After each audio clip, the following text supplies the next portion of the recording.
Hello and welcome to the Film Angle. I'm Alex, And I'm Chris. and we're going to start today's episode with on a somber note. The other day, just over a week ago, for our listeners, the French film director Jean-Luc Godard passed away, and hmm although we don't chat about every big person that's died, evidently so. would be the, every episode would be just about that Yeah, then. there's been another pretty big one recently. But we are a film podcast, and if you're interested in film, I think Jean-Luc Godard brought a massive amount to the history of film, and kind of made a very big, lasting mark on it. For me, he was someone who was always synonymous with the French New Wave cinematic movement. hmm I didn't really explore any of his works outside of reading about them at uni. So like I knew of him. I knew he was a prominent figure, but it wasn't until a few years ago, movie did like a bit of a feature run on him, and like a kind of deep dive into some of his works. I ended up watching quite a few of his films in quick succession over a few months.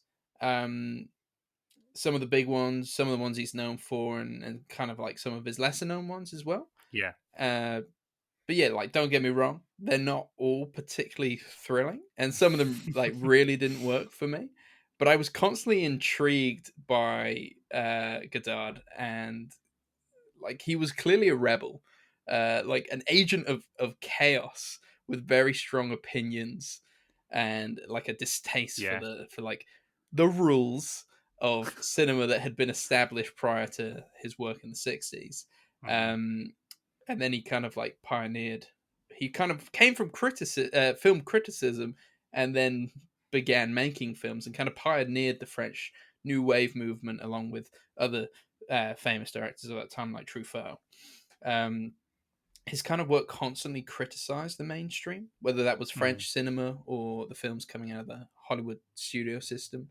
And his films just kind of like poked fun of these things, and broke the rules in really unique and experimental ways. And they were usually radically political and just very rebellious with the art form.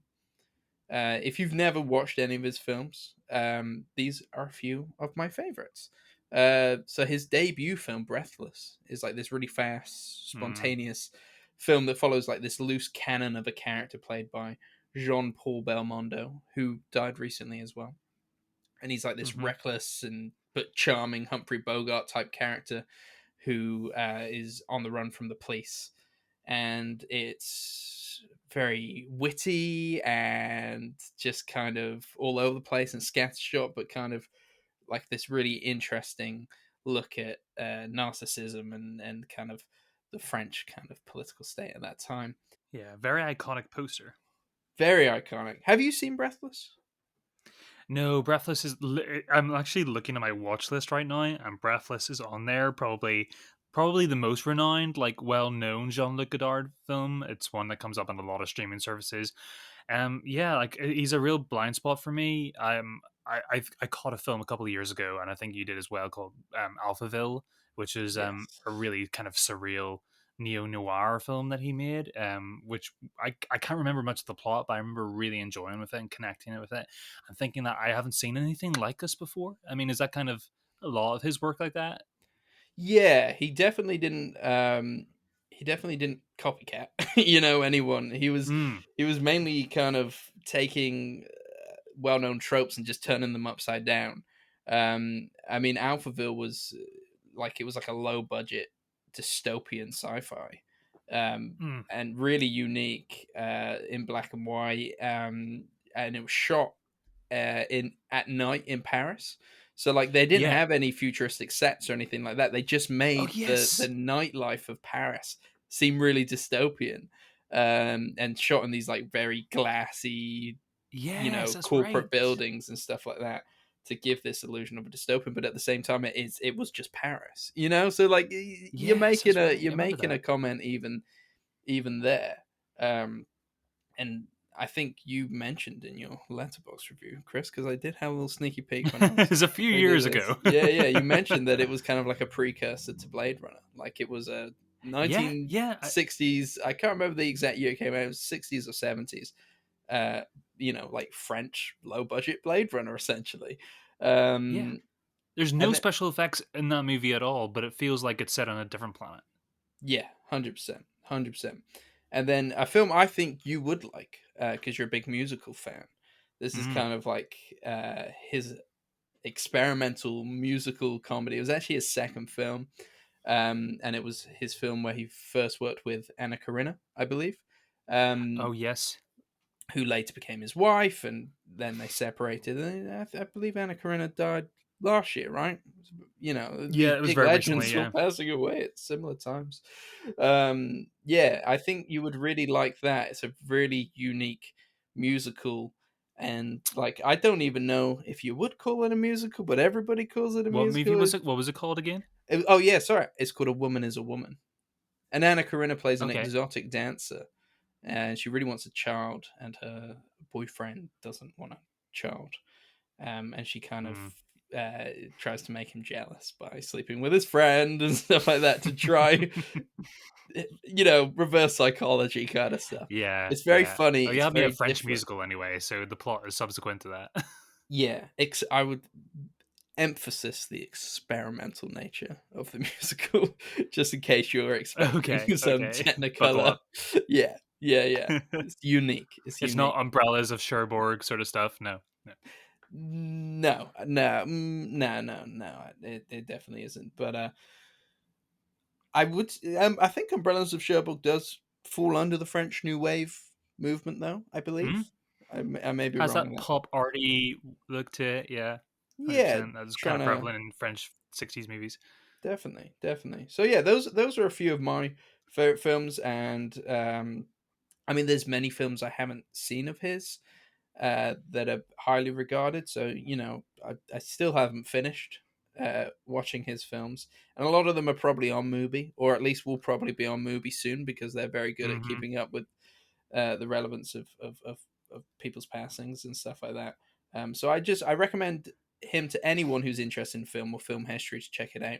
Whether you connect with his work or not, I think in terms of like the history of cinema, you've got to give it a watch. Yeah, do yourself a favor. You put him in the same sort of category as Kubrick, wouldn't you? Like Stanley Kubrick, in terms of really shaking up what what a film could look like. And, really transitioning from the old style Hollywood movie to something a little bit more experimental, and really igniting new kind of fresh talent in the industry.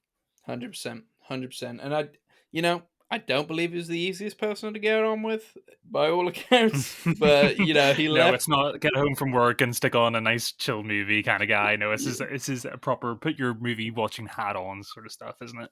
Definitely. So yeah, he left his mark on cinema. So just wanted to say so to the start of the podcast there. So rest in peace, Jean-Luc Godard. Um, Absolutely. I've still got more homework to do. And I've got a lot of homework to do. No, thanks, Alex, for sharing that. That was really cool. I can't wait to catch up on more of his movies. But yeah, we can talk newer things. We got Definitely. lots of new stuff to talk about. Definitely, Um, from the history makings of cinema to the lowest lowest form. okay, I think I know what you're talking about. And I don't think you're even being that mean. I think you could be probably worse about this movie that we're going to talk about. Should we kick it off? Shall we transition into Pinocchio, Chris? Oh, a smooth segue and from Jean-Luc Godard into Robert Zemeckis' Pinocchio, starring Tom Hanks. Can Tom Hanks even save a movie like this? No, I don't know. no. The No. straight answer is no. Can I uh, can I get it right off my chest at the beginning? Is this a bad, like the first bad Tom Hanks performance I've seen? Like, I felt nothing, or is it really just like the movie just gives him nothing to work with? I couldn't figure out if it was one or the other. I don't think he was bad, but like you said, like yeah, potentially it just didn't give him anything to be good with. He just brings in Hmm. a performance. He plays. I always get the guy's name wrong. Geppetto. Geppetto. Geppetto. All right, I Geppetto. got it. I kept calling Hmm. him just Spaccio. Um, Cold tomato soup. Um, oh, is that what it is? Oh, Yeah, sweet. that's what gazpacho. Clearly, I clearly That's had kind of food on like the what mind. yeah, probably a good analogy for the performance. I think maybe. Fair enough, fair enough. Yeah, potentially this was the last film that Jean-Luc Godard watched, and it's what killed him. Yes, and it didn't end well for him. He was like, "I put so much effort into this art form, and this what it comes down to, this Just for this. soulless imitation of a film." Yeah, Pinocchio And sucks. It sucks hard. yeah, interesting that you just said imitation because I think even out of all the Disney remakes that have came out so far, I mean, all of them, I think the mean average, if you take them all into account, they're average at best, and one or two are maybe interesting. But I think this one actually stays closest to its source film and still manages to really not capture any of the magic of the original. It really feels like a cosplay or, a fan remake almost. It's strange. And I think it's all really down to Zemeckis and where he is at his career at the minute. He's someone who, we have a lot of appreciation for. We love the Back to the Future movies, Forrest Gump, Castaway, all those great pioneering movies that we pop culture movies that we still watch today. But he really, ever since he kind of got down the rabbit hole of the obsession with animation, we've talked about things like Polar Express or Beowulf, or more recently like Welcome to Morrowind and things like that. And yeah, it feels like he's losing his touch. Yeah, I mean, I didn't get round to watching Marwen. And more recently, The Witches, which was really badly received. Was I that haven't caught up with that Robert movie, but Zemeckis as well? I feel like he's mm, just got like a very highly paid contract with Disney then, and they're just shoveling him money, and he can sit mm, back and just let it, because like none of the live action Disney remakes have been that inspired. Really, I don't think there's been one that you could say was mm, like incredible. I think out of all of them, I probably enjoyed Beauty and the Beast the most, which I know was mm, controversial in itself. yeah, But again, I think it's just a thing of, and I would like to just point out, I didn't care for Pinocchio as an animated film when I was younger either. I definitely saw it multiple times, but it was mm. never one that I put like had on that it was just like, oh, I can't wait for this Oh, film. It oh didn't no, do it for I me. loved it as a kid. Okay, well then we can have the two different experiences. I didn't care for it too much as a child, or at least not what I remember, and I was bored, stupid watching it this weekend. You know, I just it sucked all the life out of me. It Yeah, didn't evoke any emotions in it me. sucked the life out of you. It That is a was, strong statement. but the thing is, it's kind of like the same with the Lion King. You know, we call them live action remakes and stuff like that, but they are mainly Mm, animation. But their animation made to look real. But this kind of like blurs the line a little bit. There's maybe two or three human characters in there, with Tom Hanks being one of them. Everybody mm-hmm, else is this kind of garish, plasticky CGI. Everything's so overexposed. The whole film is ugly, mm, and it just makes you think like, did nobody watch the animated film and just see like the things you can do with animation just lends yeah, itself to a more colorful and more creative story, and all of yeah, that was thrown out the window to make this very, I don't even want to call it paint by numbers, because it didn't like as a basic film, it doesn't really play in any kind of strong way either, but I mm. don't know. See, I don't know how familiar you are with the original film in your head, but whenever you're watching something that was replicating the material, whenever I'm very familiar with the original, and whenever I was watching this movie, I couldn't just help but mirroring the films in my head.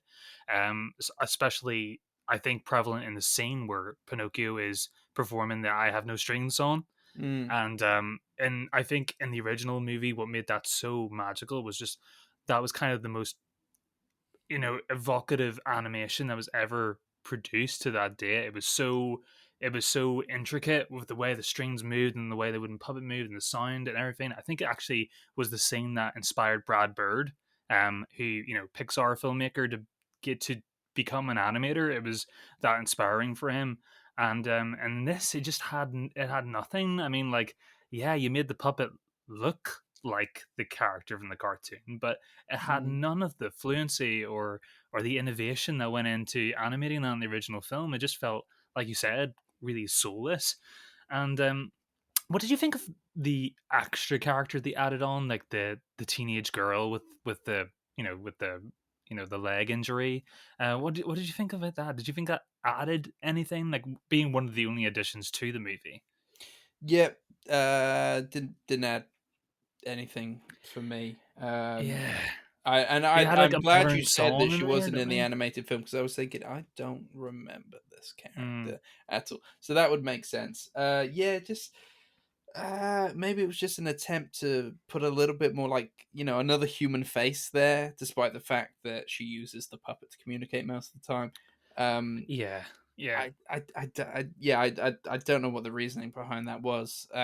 If anything, it would have been nice just to cut a lot of this film so it didn't last for nearly 2 hours. Um, Yeah, I think it's 18 to 20 minutes longer than the original film. Good Um, God. yeah, yeah. I think the most interesting thing to talk about in this movie is the Pleasure Island sequence. I think Mm, that is really where, yeah, I was bored throughout the movie, but like my eyes just widened to the extent of the horror that was being on screen. It was CGI. I would say vomit. It was just like everything I was looking at was just wrong and a bad decision. mm. Um, Performance wise as well. I don't like there's lots of things that are just like, even CGI the root beer the kids were holding and not like what it was really strange. It was just everything was just firing at all cylinders in a really weird way. Yeah, it was weird what they CGI'd and what they didn't like because a lot of it was CGI animation, and then like there's a Mm. horse poo on the screen at one point, and that looked real. What are I we don't doing remember here? that. He looks at some poo on the floor. I swear that poo looked real, unless that was really good animation. That was Zemeckis. But like, I don't know, the sets looked didn't they probably weren't sets, and I don't know. I struggled with this film a lot, and it made Mhm, me lose a lot of mhm. faith in the Disney live action films. Not that I had much to begin with, but like you could kind of understand why they were doing it, apart from the obvious cash grab, like the Mhm. nostalgia and getting to see with our kind of updated technology how things could look now. But I Well, just don't know. I skipped Dumbo. I don't know if I'm it's here for weird. this anymore. Well, it's weird. On the wake of this, D20 is it D23 Expo Mm-hmm. had they had that the other day, and on the back of that, they probably had the announcement of their biggest lineup of future live action remake. Today you got loads. You got like Peter Wendy coming up. You got Lion King 2 on its way. You got loads of things kind of coming around. Little Little Mermaid Mermaid, got Little really bad. Mermaid. Yeah, it's got really bad reception online with its teaser trailer. But it's like they're confident and they're not. I think half the problem is that they're not investing enough into these movies. Pinocchio definitely felt like it was made a bit more on a shoestring by Disney standards, and that dilution by putting it on like a streaming service like Disney Plus, gives them feels like it gives them the right to not spend as much on the movie because it's not Mm. coming out in theaters anyway. So that really comes out in the finished product. I mean, when the same with the whale and Tom Hanks on the raft, and it looked like he was just like sitting on a bit of tarp and like with a green screen behind him, and it was just like this doesn't look like a finished product. A lot of the movie looked like it was on its first CGI draft. Yeah, yeah.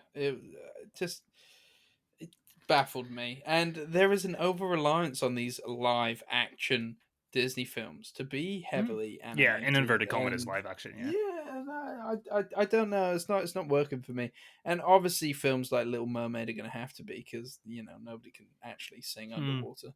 But yeah, it's I don't know. I'm gonna be happy when they've exhausted all their properties. Like, what other films have they got left to do after this? We're getting They more could go. They Peter could go Pan. straight to the straight to DVD sequels.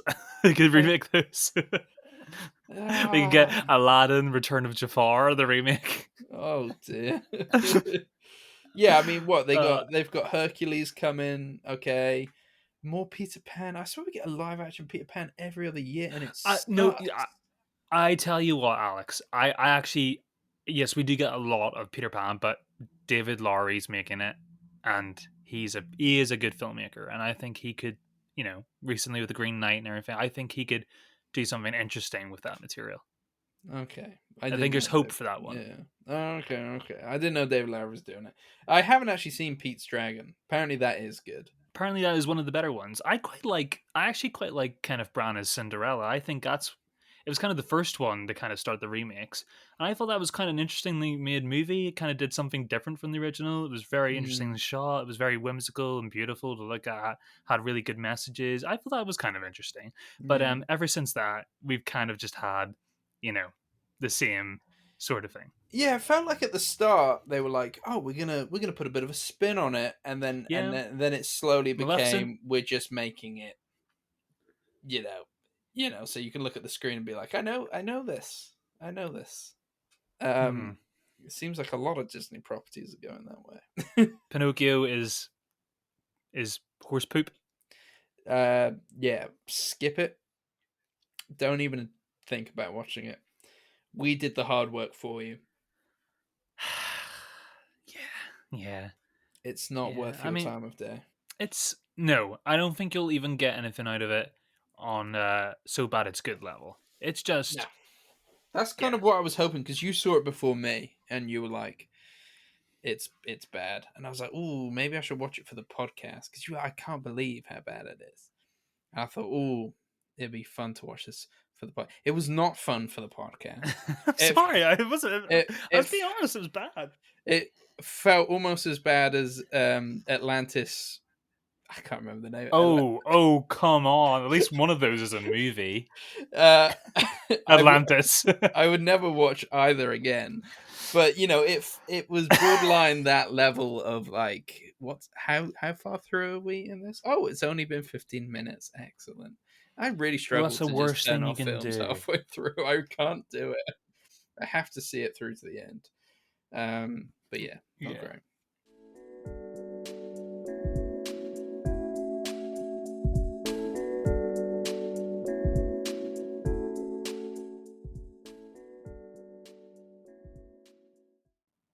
Um, Chris, you went to see a few more new films that have arrived in Yeah, I cinema. did.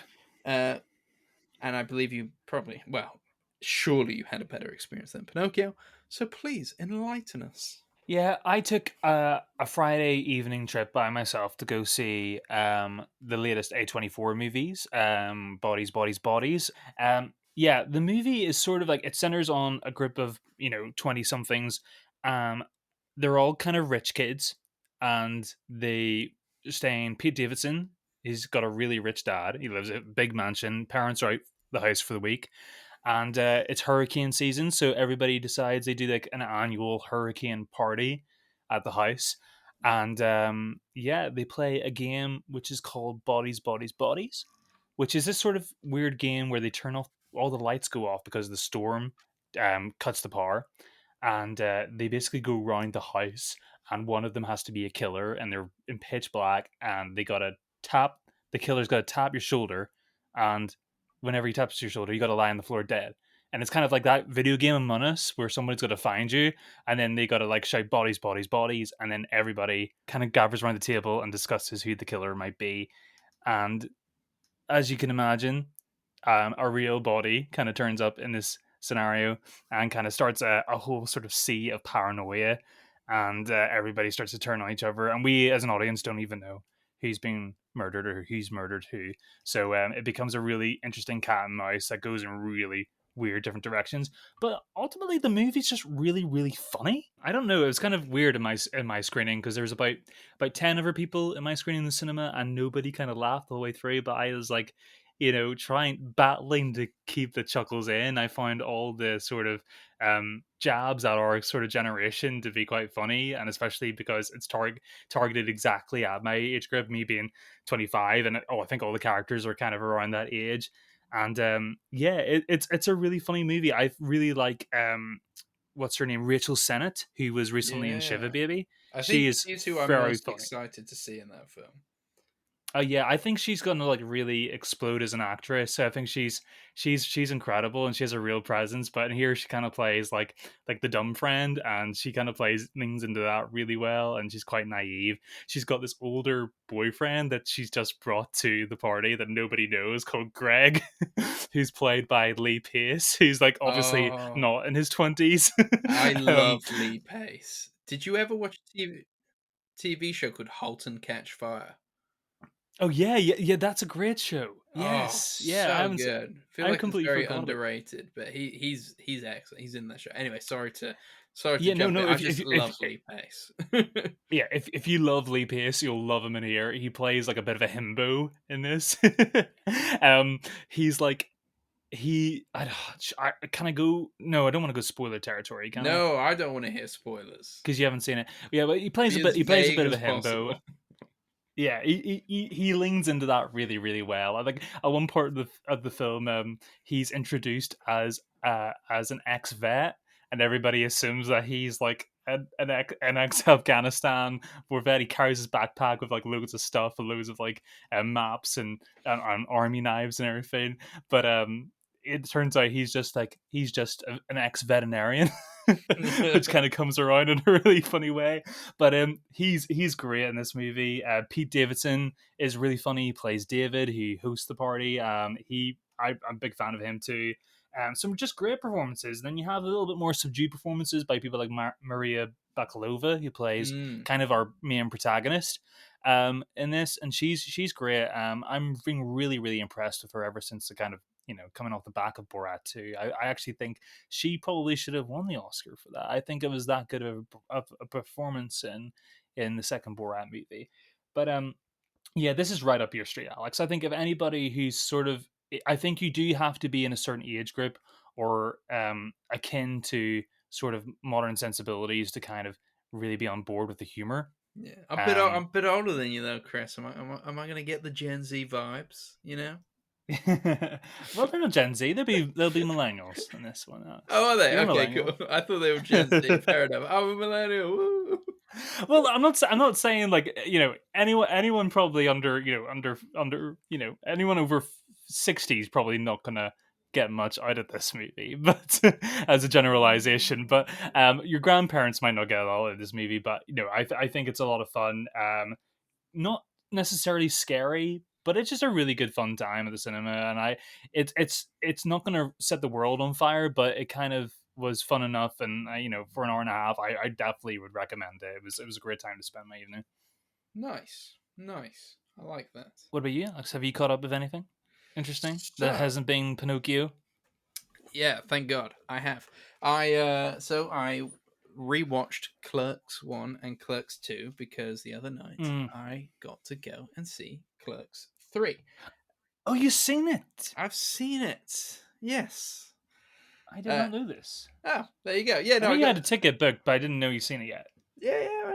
I've seen it. I've seen it. I enjoyed it very much. So basically, Clerks was a 1994 film by Kevin Smith that he kind of made off the back of his own money slash his parents' money when he like maxed out all their credit cards and stuff like that. And it's very much the ultimate kind of do-it-yourself filmmaking film, made with his friends, shot in the convenience store that he worked at, and kind of just a bit of a showcase for his kind of writing talents. It's quite crude, but it's quite topical, and it's very nerdy. So at the Oh yeah. time, it was kind of like the ultimate Gen X film for the Generation Xers out there. He returned to it in 2006 with Clerks 2, which I like as well. But this time it was set inside a fast food joint called Movies. And it's, I would say, probably it has the kind of essential crudeness and nerdiness and all that kind of sexual humor and all that kind of stuff that you would expect from a Kevin Smith film, but maybe lacked some of that kind of uh, you know that kind of rough charm that you got from Clerks. Clerks was a big kind of film for me at university, like really inspiring and stuff like that. Um, and I love all of Kevin Smith's work, despite the fact that he's probably not made like a masterpiece. Clerks probably is his masterpiece. And Hmm. I think he would be the first to tell you as well that he's not the greatest filmmaker in the world, but he's really good at making Kevin Smith films. And that's kind of what he Yeah, does they have a now. distinctive He flavor. Yeah. says when he makes films now, he makes it for one person only, and that's himself. And I guess he gets away with this because his films are low budget enough, and he takes them on the road. And he's got a massive following and a massive fan base because he's been podcasting for many, many, many, many years now, and has hooked in people like me who love hearing him every week on multiple different podcasts talking about all kinds of stuff. To the point now where I'll go pay anything to go watch a film with him. And in the US, he Die tours Hard. these films around. You know, you pay like a little bit more money for the ticket, and you get to have a Q&A with him afterwards and stuff like that. The guy loves talking, and he's very honest, which is just another great thing of like somebody within the industry who's very honest about the kind of movie making process and kind of his own views on Mm. things and stuff like that. And he's probably, well, he's definitely created a few enemies on the way because of that. But you got to admire a guy that kind of makes films with his friends, Is transparent and as well. Yeah. 30 years later is still doing so. Well, less than 30, because Hmm. 1994 was when I was born, so slightly less than 30. Humble brag. Slightly. But yeah, a couple of years ago he came out with Jay and Silent Bob Reboot, which was a brilliant kind of uh, brilliantly hilarious film, and now he's kind of come back with the kind of, I guess, the capper to the Clerks trilogy. And this, I was really excited for you, Alex, because obviously I wasn't able to catch it down here because of Plymouth, and it's a running joke really about how Plymouth doesn't really kind of screen much of anything independent. But no, I really was excited for you because I know you've been waiting like a long time, and you're a really big Kevin Smith fan. It's like one of the first things I knew about you, one of the definitive things about your movie loving experience, and that makes you as a person. So I was really excited, and I'm really excited to hear what you think about it now. Yeah, so like you said, yeah, big fan. The good thing about Kevin Smith is he talks about these films all the time. So he'd written a script for Clerks 3 many years ago. Um, before he had a heart attack. And so we thought it was coming before that, but things happen. He's spoken about doing a Mallrats 2, and things got messed up with the rights. Like, there's all these kind of complications. And a lot of Clerks 3, I believe, the original Clerks 3 script actually kind of got rejigged for Jay and Silent Bob Reboot. But the kind of big thing that spurred Mm. on this new version of Clerks 3 was the fact that Kevin Smith had a heart attack about 4 years ago. A really bad heart attack. And this film kind of remixes his current life with his past life. And it's very much a remix of Kevin Smith's life. Um, Mm. Jeff Anderson, who plays Randall in the film, one of our clerks, suffers from a heart attack that kind of makes him realize that he's not doing anything with his life, and he should make a film, and he should make a film with his friends about being in a convenience store. Mm. And basically Kevin Smith gets to remake Clerks through the eyes That's very of meta. Dante. It's uber meta. um, and as much as that sounds very kind of like self-loving, um, it's really not just about that. In fact, one of kind of like my criticisms of the film is that by the end of the film, like the film within the film doesn't maybe amount to as much as I thought it was going to be. But the Clerks 3 takes some very big tonal shifts. And if you were expecting this to be exactly like Clerks 1 and 2, you may be disappointed. But I think as a fan of Kevin Smith, you'll understand where he's going to. He's matured as a filmmaker, um, in terms of story and writing, I believe. Maybe not as much behind the camera. This isn't the most beautiful film in the world, and you know, there are bits and pieces of it that kind of are a bit rough around the edges, you could say. Um, but I guess the most surprising thing is it's got so much heart, like a lot of heart, and it's full of nostalgia, and it's, it's riding high on the nostalgia thing, and it's riding high on a few cameos, not as many as Jay and Silent Bob reboot, that was very cameo heavy in a really good way. um but man, I nearly cried like twice in this film. Bring tissues, and even just the opening, which is set to um the Black Parade, and he plays it in full, and he cuts this kind of montage of opening the store, and you kind of get to see little bits of where everybody's been. I was just like, oh my god, I'm back in. I know these characters, I love these characters, and it's very much, I don't know how you would enjoy it, Chris. Not how you would enjoy it, but like, I'm not sure how what you'll think of it. Whether you'll find as much love for it as me, because you haven't you've not seen all the. Have you seen any of the Clerks films? Have you seen? Because I know you I've wanted no, to catch up. no, I have seen of all the Kevin Smith movies. The only ones I have seen is Clerks 1 and 2.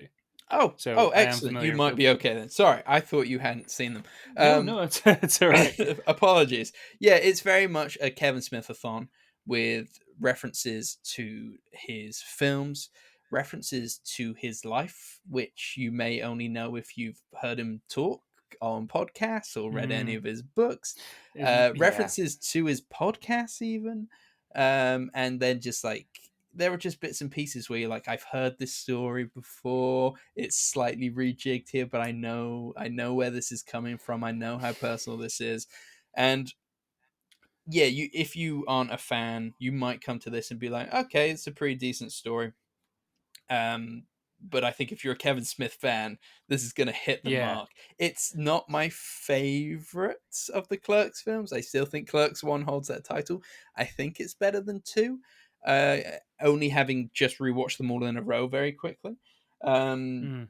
I do think it's better than 2, just for the kind of emotional depth, and a very kind of like, That's I've it's heard a lot about that. yeah, it's very, it's reflective in a way. Like, he comes across as a very reflective director in this, I would say. He's reliving. He's not just reliving his past. He's kind of fixing the mistakes of his past in a way through the film in this Mm. kind of really emotional way. Um, yeah, I loved it, and Jeff Anderson and Brian O'Halloran, who are Dante and Randall, our main characters, they are given a lot of stuff to do here, and they knock it out of the park. In particular, Brian O'Halloran. Uh, wow, his acting in this is incredible. He's and maybe that's not something one would say for actors in a Kevin Smith film, but he has Yeah, some yeah, really yeah. difficult scenes that he has to work with, and he knocks it out the park. Jason Mewes and Kevin Smith play Jay and Silent Bob. They're back. And they are, little funny skits, and there's a lot of humor, and there was a lot of laughs in the cinema. Though it was very limited screenings, so whoever's going to see Clerks 3 at the moment usually is most likely going to be a Kevin Smith fan right now.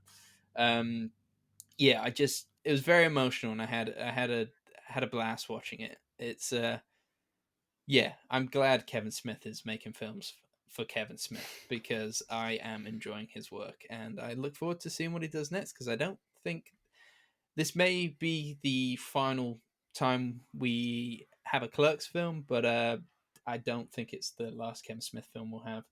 And yeah, may he carry on making films for a long time. That's really sweet. That's a really sweet sentiment to hear, Alex. Actually, I have been sleeping on Kevin Smith for quite a long time, and I think the conversation that what you've just said there has actually sparked enough for me to really kind of think that maybe now is the time to sort of delve into that. Um, I am a bit enviable of the fandom, because the fandom is quite sweet. It comes from people like yourself, and it comes from a really kind of love coming out of that period of the 90s, where he kind of embodies that sort of period of time, doesn't he? He's kind of a living embodiment of that, and he's carried it through. And yeah, do you think even watching all of his movies, but not growing up with Kevin Smith or listening to his podcasts or listening to him to kind of talk on online platforms, do you think you'll still get the full amount of this film if you've only seen the movies, or do you think it really you really got to plunge fully in to Kevin Smith to kind of really be on its Oh, wavelength? if you've only seen the movies, I think you'll be fine. I think there might be some elements that you miss in term, but like it's not going to affect the story. Like you said, So like the stories, it's the yeah. winks and the nods, for like a bigger fan. And to be fair, like I've probably been listening to him for about 10 years now. Like he hasn't followed me throughout my whole life, but he was kind of a big impact, especially during my uni years. Um, and I've been and seen Kevin Smith do a podcast live. And I've seen Jason Mewes. I've seen Jay and Silent Bob separately. I've seen Jason Mewes do a comedy show in Bristol.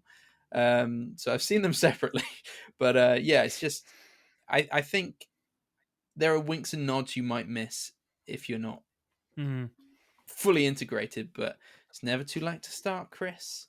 He's I admire his absolute honesty with everything that he does, because it kind of, I don't know, it's inspiring. But because it's an industry that can often be wrought with artificiality, and it's nice to have somebody who's sort of like fit in the door in terms of being transparent and seeing things the way they are and being honest. And I think honesty is something that we could do with a little bit more in film. And it's really nice to have people like that, and you don't mind supporting people like that. You know, you want to be on board, you want to see them succeed. Yeah. So I think that's a big part of it. And by all accounts, the Kevin Smith that you hear in the podcast and you see on stage and uh, is the Kevin Smith of real life. From all accounts, he's just a really, really nice dude. That's great, Alex. Thanks for sharing that. I'll make sure to check out on Clerks very soon. Hopefully, it's available on streaming, Clerks 3, very soon. But obviously, it's doing its kind of its tour, and you'd be very lucky to catch it. And but obviously, Yeah, if you are catching it, you're like you said, you're a big fan. yeah, keep an eye on, because I know they had like limited screenings. Because I remember it was like a Tuesday and then nothing, and then it was a Thursday and then nothing, and then maybe it Hmm. was going to open a You bit got to be up a looking bit for it. over the weekend. So keep an eye on those Plymouth Cinema Times. You never know, something might pop up. Yeah, I'll make sure I do. I check the Cinema Times every day, man. Don't you worry. If it's on there, I'll see it. I'll see it. um, IMAX, baby. I'm IMAX Clerks 3. All right. To be fair, Yeah, you well, it might not want to surprises see you it what in comes on IMAX. Climax these days.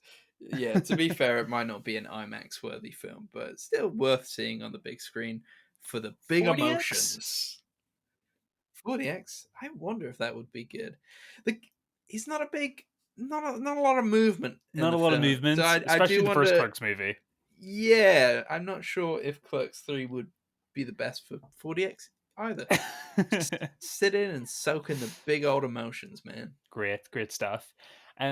There is one more movie I caught up with over the weekend that I'm really keen to share, and it's a movie I've been really excited about for kind of the last 12 months.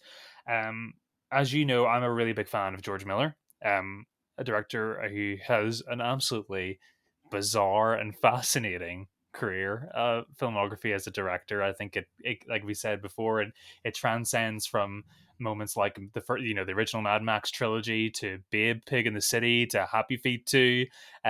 You never know what this guy's going to do. But obviously, in the wake of the, I think, a masterpiece, and I think a lot of people think it too, Mad Max Fury Road. He kind of had a couple of years to kind of go away and think about something. He had a lot of money, and he from the back of Mad Max, and he wanted to make something a little bit more personal, a little bit something a bit more, retroactively thinking about his career and storytelling and what it is to be a filmmaker. And that movie that he chose to make was 3,000 Years of Longing, which is a very fascinating movie.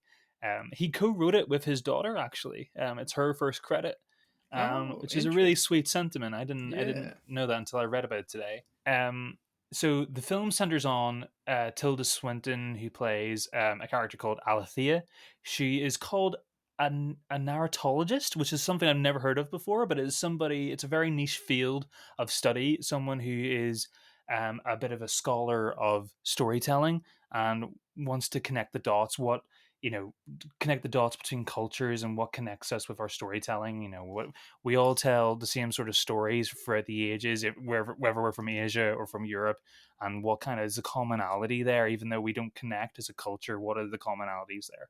And she is traveling on a conference to Istanbul, where she collects this bottle in a bazaar shop, and when she brings it back to her hotel room, and opens the bottle, out comes Idris Elba, who plays a genie or a jinn, and he grants, obviously wants to grant her three wishes, and it becomes a real movie about conversations, about storytelling, about the genie's past, Idris Elba's past, what happened, how he got to this point in time, how has he been in the vault for 3,000 years, and he gives us these vignettes, these backflashes of stories of being in the Ottoman Empire, or in Persia, and being in Mm. love stories with Sheba and people like that. How he kind of takes us on a walkthrough for the ages, and it's very interesting because you usually get these movies which are about the people who make wishes.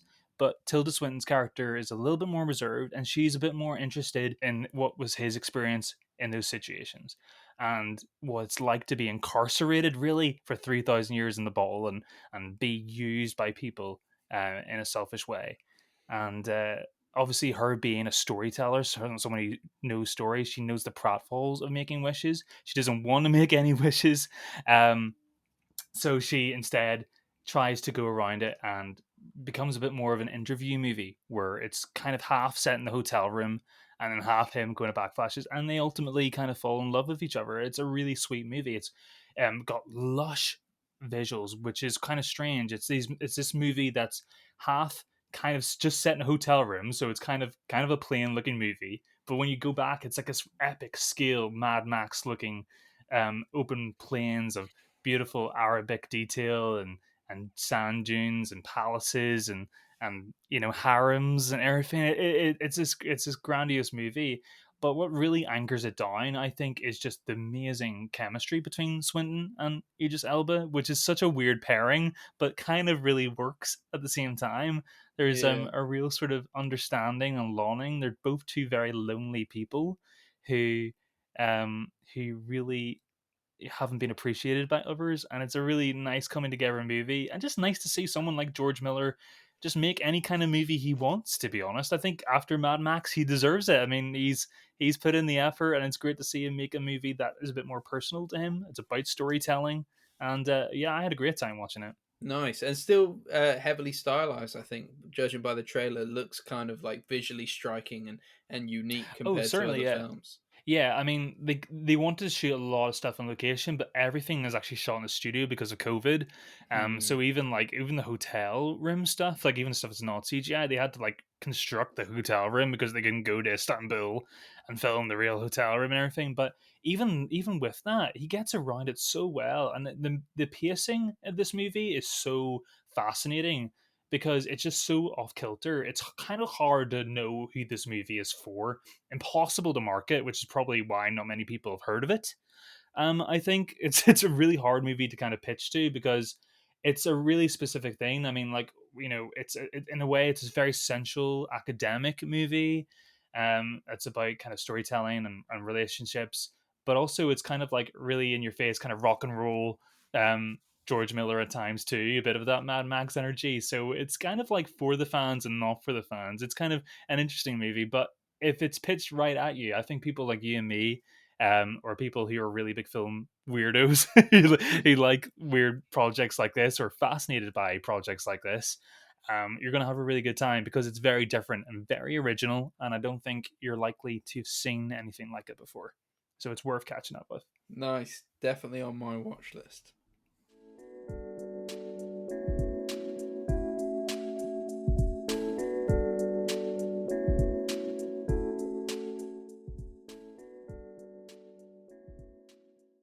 Well, Chris, that's a we've seen a good bunch of films recently. Well, like a good number of films. I don't think they were all good.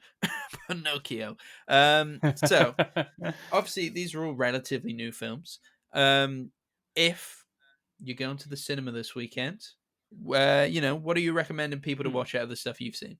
Oh, it's going to be hard because I think Bodies is playing quite widely, so definitely check that out if you're a horror fan. If you like a little bit of kind of self-reflective humor, that's definitely something you want to check out. Bit of gore. It's a good fun time in the cinema. But I would ultimately really urge people, if you can, to go see 3,000 Years of Longing. I thought that was a really fascinating movie, and probably could do with the support. I don't think they're making money on that movie. It cost $60 million, and I don't think they're making much on it. So please, yeah, I would definitely urge you to check it out because it's fascinating. Nice, and I highly recommend everybody watches sorry, Clerks 3. Yeah, no, I highly Say what you recommend. really mean. If you're a Kevin Smith fan, go out and support Clerks 3. If you have any affinity for Clerks, if you've never seen any of his films, then go watch Clerks, because I don't know, it's very inspiring to those who want to become filmmakers to see it done in such a good and very basic way. And I don't mean basic in a bad way. I just mean Mm, like what one can do on a shoestring budget and still have these characters that 30 nearly 30 years later are still here. And Kevin Smith is now kind of capping it off in a very satisfying, you mm. you'll understand when you've seen it. It's equal parts frustrating and equal parts satisfying, an ending of the Clerks trilogy. So yeah, I highly recommend checking it out if you can, especially if you are a You've fan of his work. you've convinced me. There we go. I'm glad I've convinced somebody. So we'll call it quits there for tonight. I hope you have enjoyed this episode of the Film Angle. Uh, Go follow us on Instagram. Please rate the podcast on Spotify. Give us a rating on Apple, wherever you can rate podcasts, and share with your friends, share with your family, and anybody who might be interested in film. Thanks, Chris. I'm Alex. And I'm Chris. Goodbye. Goodbye.